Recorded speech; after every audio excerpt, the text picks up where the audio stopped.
shot while it used to be reliable shot. Anyway, we're back into the game, and we do... I'm so annoyed that we're having these bugs that we can't see their actual stats. Yeah, and I'm pretty sure it's a bug, because while I knew about some of the other players we saw that they only play on Smurf, I did play with Jarex myself yesterday, so it doesn't really favor putting any points into Phantom's Embrace early.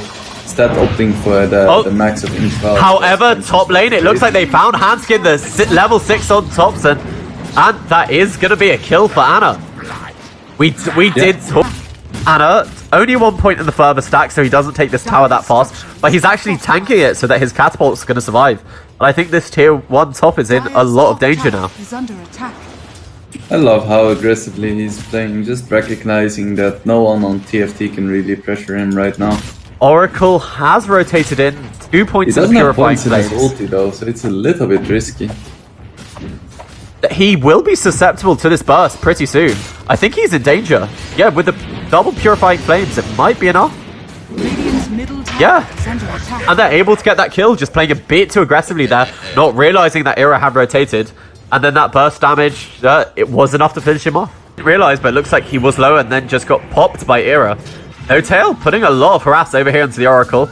They're just going to deny the regen route, but now Era is in trouble. Does pop the ultimate on himself. Try to hold back Thompson, but Thompson with the ultimate. I don't think you're going to be living through this on Era. Meanwhile, Ana goes down once again while we're watching this. Thompson as well as No Tail, they've smoked up. No Tail, no boots on this man. Only a full magic wand and 2 smokes. And I think they're probably going to find Handskin here. The ultimate, he does leap over that obstacle there. Jerax with the Ink. He is actually going to drop down to this Midnight Pulse. So Handskin might have died, but was able to clear up his own kill. And it looks like Seb was busy dying somewhere else on the map. Well, neither of them truly committing for this engagement, but now they see Jerax, it's Arcane Curse, Raw on the back line, the Pangolier is effectively still. Seb gets a nice double RP, they pop the global silence, and so it doesn't really matter. Morphling, is he able to get away? They have the link up over on Jerax, the Frost Wave Storms down to low ground, and he is going to be okay, so they've only managed to kill off this Lestrak. Even though they popped both their big ultis. Thompson, he doesn't have rolling Thunder for a little bit. He has it now, but the black hole, he's not going to be able to get off. And Frost has more than enough damage with the help of Handskin. So it's going to be a 1-for-1 trade, and I think that does benefit Final Tribe in the end. Morphling, and they want to take out the towers, they want to take a Roche before they really commit to anything. And at the same time, OG the really pings over here onto Seb. They have the Raw, they do pop the ultimate over there on the silencer, but they don't have any follow-up damage, so the Morphling, he's going to be able to get his strength morph off in time. He turns himself into the Pangolier, but it doesn't really matter because Era's behind him. Seb, he bought back for this, and they've lost No Tail on the backlines over to this Beastmaster Frost. They have the stun onto him, but he's pretty tanky. And now Chessie is chasing. Meanwhile, the Oracle on the backline is using his ultimate, and he's going to be just fine. It sounds like there was an RP over here, and it's just to hold Chessie back. And over here, Era does eventually pop. But Thompson, they held him in place. They have an Atos on Chessie, and they are going to lose Thompson to the right clicks of Frost. I feel like OG needs to be super careful about these fights. It's going to be way too late before they make it into the pit. That's an easy Aegis for the side of the Final Tribe. And the Raw for the follow-up, they really want Seb. The Atos, but the Lotus Orb on top of Seb, it doesn't matter.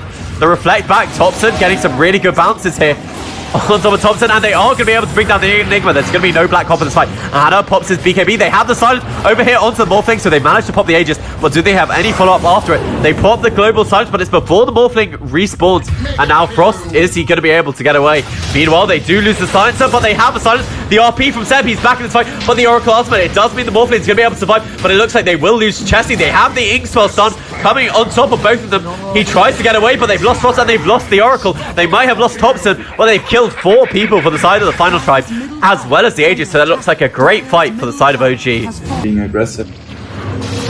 Yo, Chessie in the mid lane, he is silenced up the Atos. It doesn't really matter because they have that Lotus Orb. Thompson, is he going to be able to get a nice reflective bounce? Yes, he is. And Jerax even sniping the kill there. You don't pay attention for a moment. Oh, but Thompson walks into the high ground. There's the instant silence. Seb counter-initiating with the RP. They do use the Oracle ultimate, but I'm not sure who it was on. It looks like it was over here on Chessie, but it doesn't matter because Ana with the BKB is right on top of him. And as soon as that ultimate ends, he's not going to be living through that. It felt like he was stunned the entirety of that. And now Era has been found by Thompson. That's going to be another easy kill for the side of OG. What an amazing turnaround. looks like they're gonna have at least a tier 3 here, possibly Rax. I mean, they have no buyback on the Morphling. I don't see anything that's going to stop them from claiming the Lane of Rax. Dire's middle barracks are under attack. It also looks like the big guy is about to spawn, so perfect timings for OG, and I feel like OG is just so bloody good at this. Another roll, but the Lotus Orb by Jerax. It was down just in time. So the BKB topped by Thompson. They do have the Black Hole if they want to use it, but it's another great RP onto two of them. They do get the Oracle Ultimate on the back line, but it doesn't really matter. It's over here onto Enigma, but he's tanking so much damage. And now Chessie, he's held back it once again. Anna with the Scuddy, it's slowing him down. He has very little mana remaining. He does pop his stick, but he's silenced up by the Grimstroke, and now he's held in place by the Ensnare. They have more than enough damage. And I think they might just go for the throne. They are. They don't have any creeps, but they are coming in with no tail. I think this might just be game. They do buy back on Chessie, but does it really matter? No more backdoor regen. These tier 4s are being threatened. Chessie just throwing out the lightning and the diabolic edict, but Jerax has the silence. They leap forward on Thompson. They have the diffuser, and now they're going to have the follow-up stun, and that's just another easy kill. All that remains is Ira. He's skewered out of the well, and now the throne is exploded. OG, they've taken another game in spectacular fashion. I feel like every time OG makes a mistake, it's like, oh, this is kind of nice for TFT. Maybe they can find something or get a kill 1 or something.